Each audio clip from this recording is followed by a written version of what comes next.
what about the teams? How different is RBR compared to Racing Bulls? I mean, the debriefs. Yeah, I think done the same way. Done in similar ways, but where I'm quite lucky is I actually spent a lot more time with this team, with Red Bull, than I did with VCarb in the early years as reserve. So when I first came into Formula One in 2021 as a reserve, I was always with Red Bull. So for all those races, I was watching Max and Checo, and I actually spent a lot of time with this team. It was only really 2024 that I was a VCarb reserve and spent more time with that team. So Liam Lawson reveals what it's really like inside Red Bull. Check this video out. What about Helmut? Does he treat you differently now you're in the big team? No, definitely not. I think he'll always treat us the same.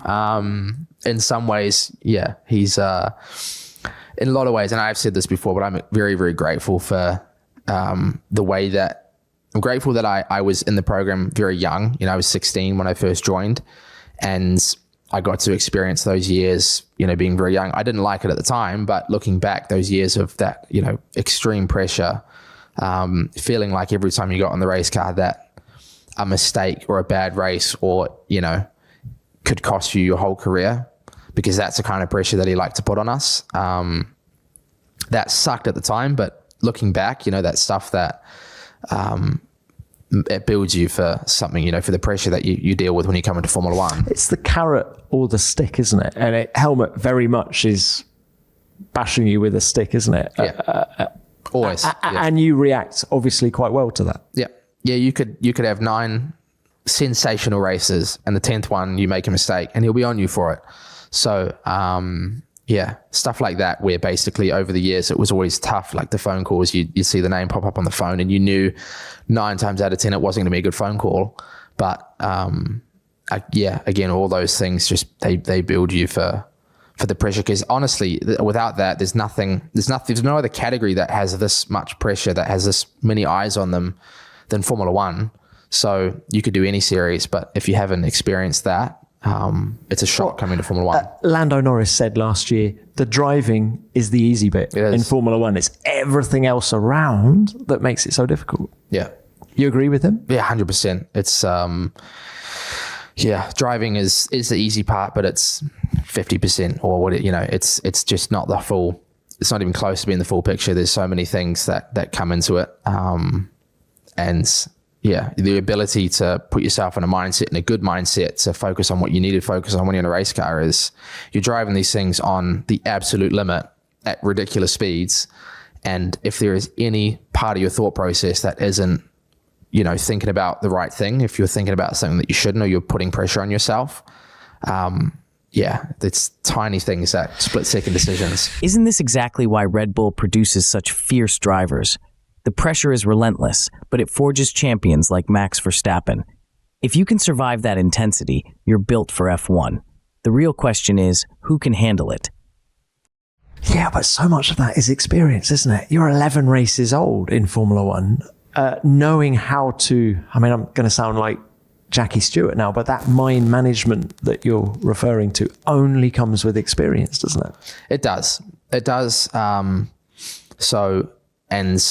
In any case, I think everybody that's come into Formula One has made mistakes at the start, and they've learned. If you look at Max when he came in, if you look at Lando, if you look at everybody that came in, they all have grown over time. And I think Max now, compared to 10 years ago, is ultimately a far better driver, much more complete driver than he was. So I'm very aware that there's going to be mistakes along the way. So for me, it's just learning as much as possible, and having him as well as a teammate is super important for me to be able to learn from. We'll come on to Max in a minute. Just one more thing on Helmut. Was it Helmut who informed you that you've got the drive back in December? It was, I was speaking to both Helmut and Christian a lot during that time period, especially that time period being what, the days after Abu Dhabi? The weeks leading up to Abu Dhabi, honestly, the races leading up to it, I think we were very aware that there was a chance. We didn't know. I didn't know what was going to happen, and I didn't know if they were going to make a change or what was going to happen. But I knew that it was an option, basically, depending on how the races went, depending on how I went and how the others went. That there was potential for a change. So, I was banging down their door, trying to obviously show them that I was ready. And that's both Christian and Helmut, but it was Christian who informed me. So you're actually ringing, like in the junior formulas, it's Helmut ringing you. You're ringing, yeah. You're ringing them now. Do you have a manager, or are you driving that yourself?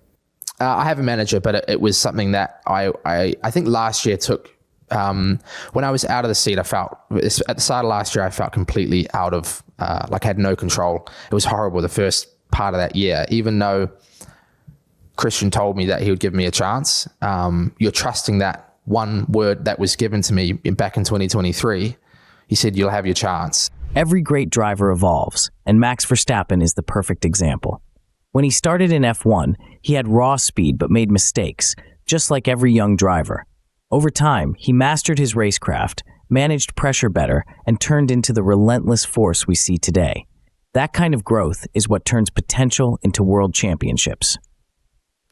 And after Daniel got back in the V car, after he got back in the car, Christian said you'll have your chance, but you have no idea when that's going to be, and you're hanging on that one sentence for months and months and months, and you're doing all the work and you're preparing and you're watching the races and watching how things, and we all know how quickly things change in Formula One. So week into weekend, it was just, I felt so out of control, like I couldn't do anything. So I just tried to put as many things in my control, and the relationships, and especially with Christian, make sure that he was aware that I was training, I was ready. I was basically overly confident for a position maybe that I wasn't ready for, but I was trying to show him that I was.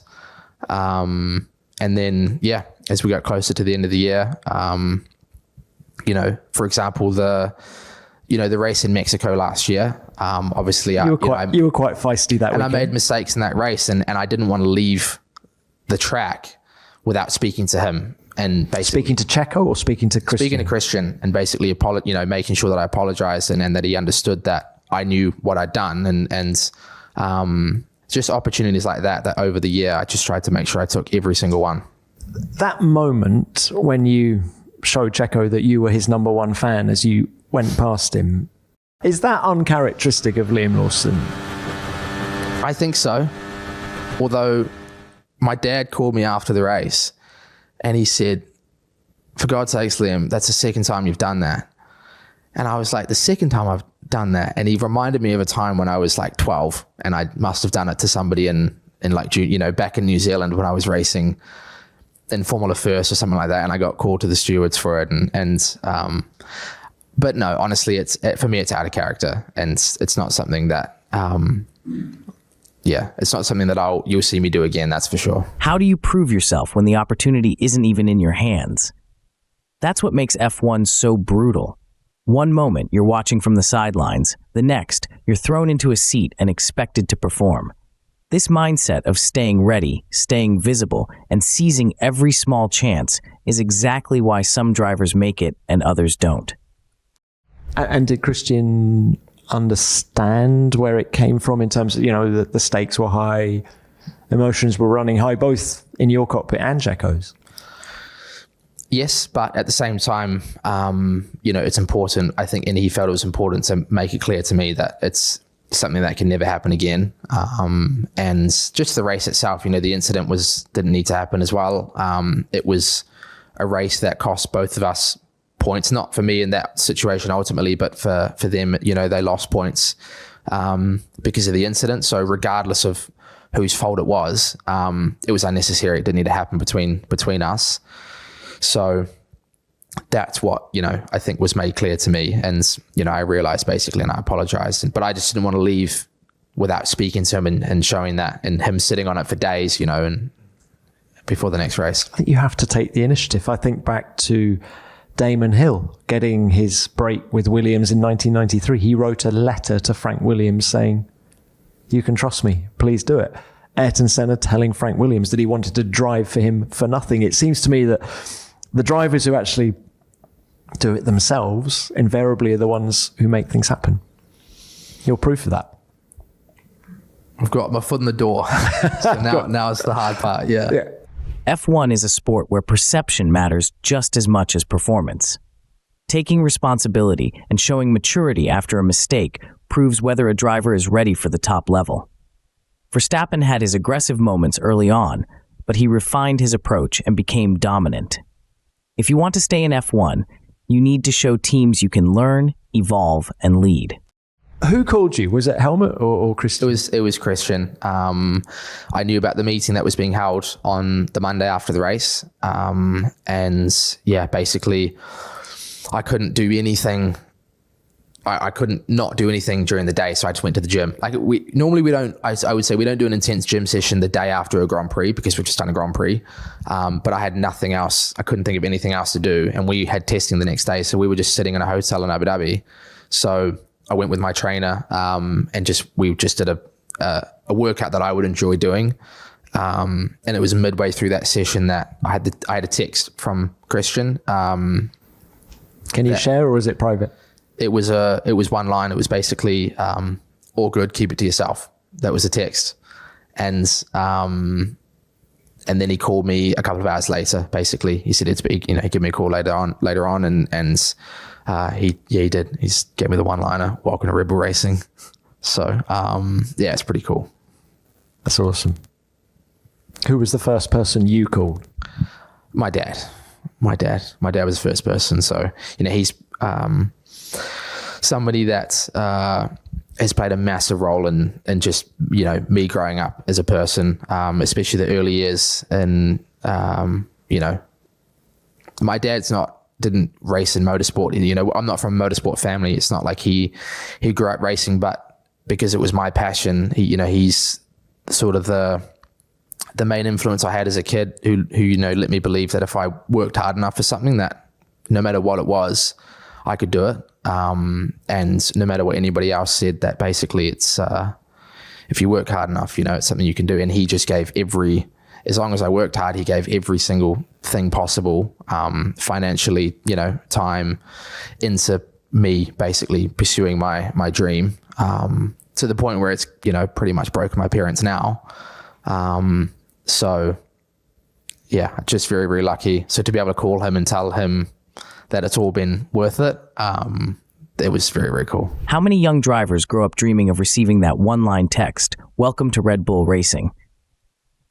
But what people often forget is the sacrifice behind the dream.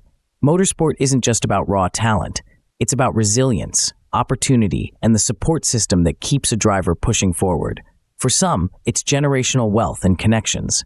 For others, like him, it's a family giving up everything, knowing there's no guarantee of success. When that call finally comes, it's not just a win for the driver, it's a win for everyone who sacrificed to make it happen.